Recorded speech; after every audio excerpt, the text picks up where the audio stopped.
यस श्री सिंहदेवी माध्यमिक विद्यालयले सञ्चालनमा ल्याएको मिसन एमएससी अर्थात् स्मृति स्तम्भ तथा मञ्च निर्माण कार्यका लागि हालसम्म लालीगुराँस नगरपालिका पूर्व विद्यार्थी तथा अभिभावक, विद्यार्थी, शिक्षक तथा कर्मचारी, शिक्षाप्रेमी, राजनीतिकर्मी, समाजसेवी, बुद्धिजीवी लगायत सबैले सरसल्लाह, साथ सहयोग, आर्थिक सहयोग गर्दै आइरहनु भएको छ।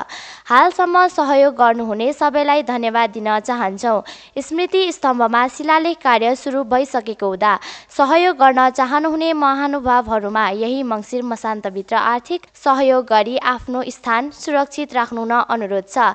शिलालेखमा हालसम्म विद्यालयलाई रु 5,000 भन्दा माथि सहयोग गर्नुहुने महानुभावहरूको नामावली राखिनेछ।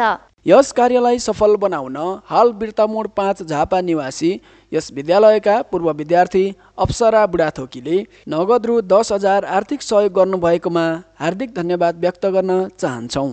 यस कार्यलाई सम्पन्न गर्न विद्यालयलाई अझै पनि रकमको अपुग भएको हुँदा यहाँहरूको सहयोगको अपेक्षामा छौँ। धन्यवाद।